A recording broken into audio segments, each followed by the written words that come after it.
Brody, I wanted to have you on today because you have a new banger that just dropped on The Athletic yesterday, I believe, and it is titled, What is LSU Football's Data-Inspired Training Approach? Now, again, sounds a little dry maybe there at the onset, but it is a fascinating look into how Jake Flint is using technology, kind of subverting a lot of these strength and conditioning cliches that you've come to expect out of strength and conditioning coaches, and that objectively, due to data, you can see that it's working. Brody, how would you pitch kind of, or how would you explain this article to the listening audience?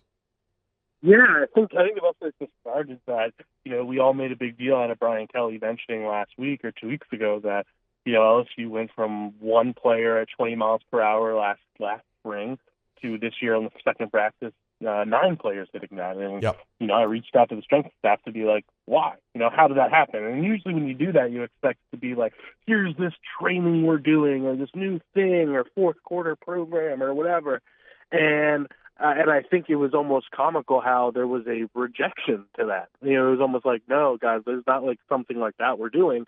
It was, the consensus was, those guys are getting faster and all that because they are doing all the other little stuff correctly. And I think really the best pitch for the story is everything we've talked about with like Brian Kelly's process and, total preparation and all that stuff. It's almost eye roll worthy.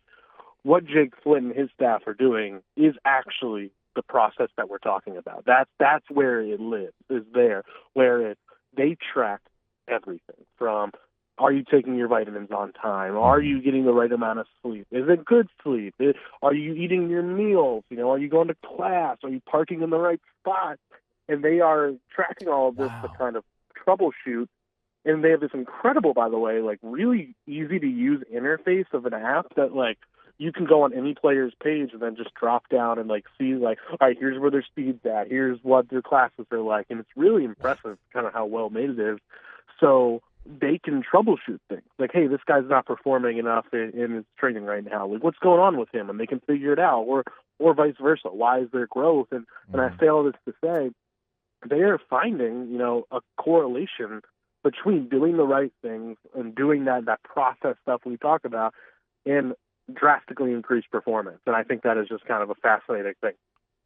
Brody, so you covered obviously spring last year, and like with all that being said, like does this spring practice and maybe being around the team, does it feel even more different than last spring? Does it feel different than last season now that you're starting to see just this full coaching staff just integrated, being with this team for a full year now? It does, and I think the best way to put it is almost the way Kelly's put it a lot, is just like everyone just looks like they know what they're doing. And I think that can sound like, no biggie, but like, that's notable. I think even the trainers and the strength staff would tell you that matters because now they're just putting their head down and working. Like it's not. Right. I mean, I was there at those first practices. They were intense and they were good and they were a clear change from Orgeron's era. But it was like a little bit of chickens with their head cut off a little bit. And this time it's just very clear. Like this is what you do. I work hard for this, boom, move on to the next thing. And I think that's also where you're seeing so much improvement is it's not figuring out, like the coaches, not figuring out the staff, not figuring out how to do things. It's just like, all right, let's do football. Brody, one part about the article that really kind of piqued my interest is I'm always a fan of the kind of the hard to pin down intersection of like data and artistic interpretation, right? Or kind of data, but while maintaining like the human side of the equation. And there's some really interesting quotes in the article that deal with that exact subject because while it is all very objective and look, here are the numbers, and so we think based off of these numbers, this is what we should do. It's not just as simple as like a numerical equation. And what did you find? Where is that balance struck? Like at what point, how is the data employed without it just being the iron fist that rules the entire process? Yeah, no, I mean, honestly, I think you put it so well. And Scott Kuhn talked about it quite a bit, the sports sciences guy in the story, just about how, like, this is still always going to be a person-driven field, and it will be. And the data is almost there. One, they kind of troubleshoot sometimes, but it's there to to add conviction, right? It's there to add a little bit of like confirmation or explain something you're confused about. But data should not be like the guiding thing that directs everything you do. And by the way, I believe that in all sports, like even baseball to an extent, Yeah. like basketball, where it's like, I think when he didn't make it in the story, but he talked a lot about when the measure becomes the metric, or I forget the term it is, but then that, like the King Cobra effect in India, like that is where things get problematic, and that shouldn't be it. It should be performance should be the top thing. And and he talked about like Brian Kelly also knows this world so well. And so much of it is still based on instinct. It's just there to help inform. And I think people are so scared of data because they think it's like taking away the human element, because I think that all really stems from like insecurity. And it's like, no. Like the human is still the most important thing. This is just there to help you articulate those things we used to call intangibles. That's really what it's about. Hey, Brody, I want to ask you about a coach that LSU lost, and you don't typically lose a coach in this late into the off season. You're already starting spring practice. Sean Payton, you bum, comes and gets Jamar Cain from LSU. He's now going to Denver. So how big of a surprise was that for you, and what does LSU do to replace Jamar Cain? Yeah, definitely surprised, just the sense that one, like you said, time of year, and two, like I'm always a little surprised when a guy who, like, even though Jamar Cain is a D-line coach and a very, very good one, I'm always surprised when a guy who, like, so much of their claim is their recruiting and then goes to a field where you're not really using that recruiting, but still Jamar Cain's really good and he's going to do really well there. I think it's surprising, and it's also going to be interesting to see what the timeline is, because this time of year, nobody else is looking for D-line coaches right now. So I think Brian Kelly is probably the type who is going to take more time on this, because there isn't like a coaching carousel going on. He can find who the best guy is. You've seen before, by the way, when they hired Jamar Cain, they paid him obscene money for a D-line coach to get him away from USC and Lincoln Riley. So I think, they will go for the best. They will go for the top guys. I think it's a little early to really get a sense of who that will be, but they're going to go for the top guy. And I think the only question of timeline really is, do they want to make sure they have somebody for, the big recruiting weeks coming up in the next few weeks, or do they trust their system in place and just want to have him by, late spring and all that? But at the same time, for now, they have Gerald Chapman there as the analyst. We watched him stay at practice, lead those drills. Like, he's a guy who they think really highly of. They kept him after the Orgeron staff, and then they were really bummed when they lost him last year. So I think they were really happy to bring him back. So it's not like they have some nobody there. It's a guy they do trust in the short term. Ooh, Meatball? Dennis Johnson? Do you think he could be a potential name out there at Baylor now with Dave Aranda? Or do you think there's maybe like the Kelly goes a bit bigger? That's a good question. I mean, Meatball's the best, and he had so much in recruiting in Louisiana and Mississippi, and shoot, I want Meatball back. But I would be surprised, just because one, like, I think he's having so much success with Dave Aranda. Also, he's getting paid very well there. But two, I just noticed, under Scott Woodward so far in this Kelly era, there's been a little bit of avoid guys who were part of the Orgeron tree for the most part, avoiding that. And that's not a slight on Meatball, but he is the definition of he was an Orgeron guy. So I just wonder. But that's me speculating. There's a lot of guys, though, at the position with LSU ties, T. I mean, you have Carl Dunbar, who's been here in that position. Yeah. Obviously, he's still out there coaching. You got Bo Davis out there at Texas. And so, like, there is actually a lot of guys out there with LSU ties, Brody. Now, like, to your point, like, I don't know if they continue down that road, but there's plenty out there that have been, at LSU as a player, as a coach, that have coached that position. Absolutely.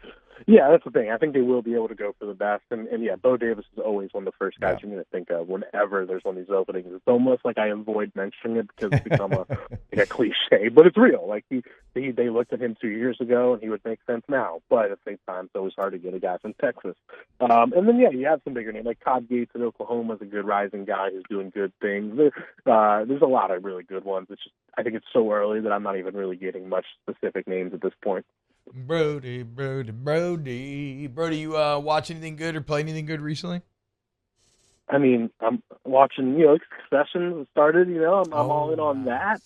Obviously, your Ted Lasso's, but man, I find myself not really watching enough new movies and TV shows anymore because I find myself just like, hey, what can I turn on? And I'll just like turn my brain off. Yeah. And it's a big shift from where I was like 4 years ago, where I'm like, what's the newest grimy movie I can find? Now I'm just like, man, New Girl again? All right, New Girl from the top. Yeah, just some comfort food watching. I get comfort that. food in my life. To me, that is my WoW classic. It's like turn my brain off, do a couple quests, get the little dopamine ding in my brain, and then keep it moving. So I feel you on that. Well, I will say this then, to answer your question, actually. I am somebody who, like, my whole childhood and life was baseball, right? Like, my brother was a pro player. Like, this was my life. And, like, the last 10 years of my life, I just don't care about baseball anymore. Like, I follow LSU closely, of course, but, like, I don't really follow MLB anymore. But I got MLB The Show this year. It's incredible. And I'm diving all into it, and I find myself getting back into baseball opening day today, timely. So that is my answer, though, that I have been very in MLB The Show and hopefully getting back into baseball. Sweet. So has it led into any like where are you at with LSU baseball? Like do you have because I'm balls deep. I've got the bug bad right now. Do you have a college baseball bug or not really? Definitely no. I mean, I will say that as soon as I started covering LSU baseball in 2018, it just and even the Mississippi schools back in 2017. Yeah.